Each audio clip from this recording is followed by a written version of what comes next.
Welcome back, everybody. I'm Dark Hour 717. Today, I'm looking at patch 315. Before we get started, though, don't forget to hit that like and subscribe button, follow over on Twitch, and catch our stream every Wednesday and Sunday night at 7 p.m. out on Twitch. So patch 315 is now at the tail end of 3 weeks since it was released to Wave 1. Currently, it's still an open status to all backers, and we've seen patches pushed out over this weekend. We've also seen the rollback of the most current build. So the big question is, for most, when are we actually going to see this go to live servers? As of the time of this video, there is no real answer to that question. Though we know the team at CIG is diligently working hard to get it to where they are comfortable pushing it over to live. And I honestly commend them for this and think that they don't always get the amount of appreciation that they deserve. But the delay in 315 going to live servers raises a number of questions as to IAE in the game overall.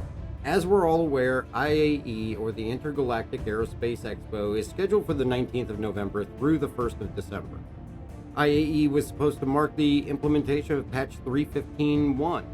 At this time, we are less than 2 weeks away from the start date of what is CIG's largest event of the year, and we still do not have the 315 patch itself released to the live servers.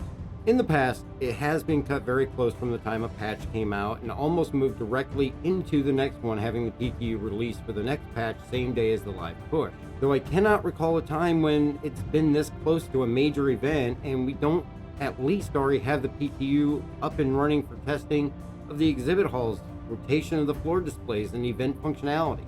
315.1 patch is not as critical or large of a patch as the main 315 one.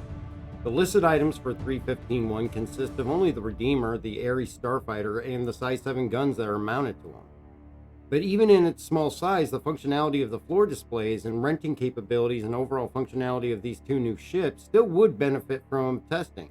Now, aside from what is listed on the roadmap, we also know of two possible straight-to-flyable drivable vehicles that may be seen, and these would also benefit from a PTU grace period to flesh out any major unforeseen bug. As I stated, we do know that the folks at CIG are working hard at trying to resolve whatever issue is keeping it from going live, but some people I've talked to are questioning as to if this is actually going to delay IAE at all, which I can understand the concern, but to CIG's defense, I will say they've cut it very close previously, including last year's Invictus, and things worked very smoothly in my opinion.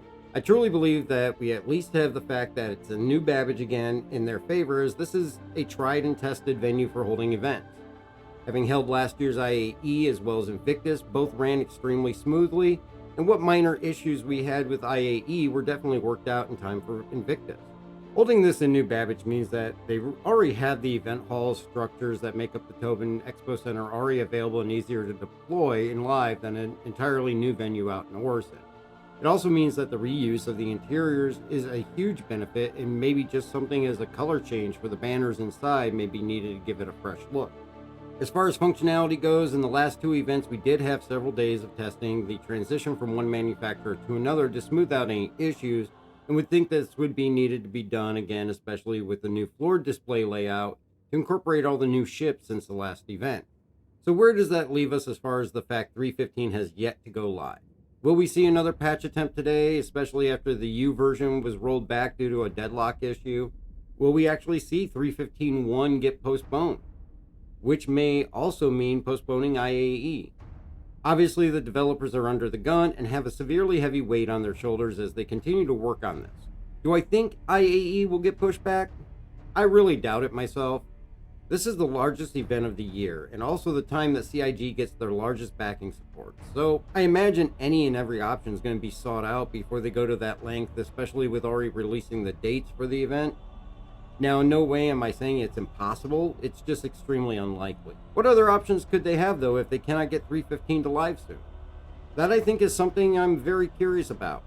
Could they say, forget releasing 315, push straight to PTU with the Expo halls and IAE set up to begin testing while keeping live servers on 314.1? This would give them at least more time to continue in PTU to fix whatever issue is halting it from going to the live servers, but also allow other teams to test the needed functionality of the IAE event. And then in 2 weeks, push the patch to live, hopefully with the issues resolved, and label it 315 and just totally skip 315.1 nomenclature. Or could they move forward with the last most stable PTU build to get a 3.15 patch to the live servers and then go straight to the 3.15.1 PTU to continue fixing issues and prep for IAE? I am sure at this point CIG is weighing every possible action they can take to make sure that everything goes well to make IAE the best that they can for everybody. We know they've pushed updates over the weekend and are still working today on the issue to try and get a resolution. So possibly we may see another PTU patch update today, and if that goes well, a live push late tonight or tomorrow is very possible. We'll all just have to keep our eyes on the situation and wait to see what happens. I do know this though. There's a tendency for some to get frustrated and angry with CIG or even the devs in regards to delays whenever they occur like this. But honestly, I think that we all need to remember this. The game is in alpha, and has been stated many times over, in every version and implementation, it is a continuous testing bed. I think the fact that folks at CIG are working hard to at least provide the best possible release they can with the pressure they're under, so close to a large event like IAE, that we all need to cut them a little bit of slack. And me personally, I want to say thank you for all the hard work and dedication that they're putting into their work. As a big picture, we have to remember 3.15 is a large game-changing milestone patch. Gameplay systems like the medical and inventory systems are now entering the first stages of what their intended experiences was always meant to be. And this is not going to be a small change by any means. Hopefully you enjoyed this video, and don't forget to hit the like and subscribe button. Make sure to leave me comments with your thoughts on the situation, or even just thoughts of your expectations for IAE.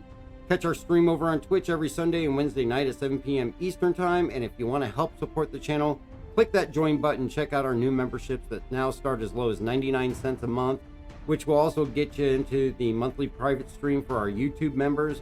Once a month, we'll get together and get in game and stream to YouTube, and you'll also get a link to my personal Discord where you can reach out to me at any time. Also check out the Patreon and the merch store, and always know that the support is greatly appreciated, as it is what allows us to do our giveaways each month. And we'll actually be announcing the November giveaway once IAE launches and we see what new unannounced ships are there, as we'll likely choose one of those as the giveaway. But you can get a head start on your entries just by subscribing, leaving a comment on any video here on YouTube, and get an extra entry by following over on Twitch. And again, want to just say thank you to everybody, and we will see you next time.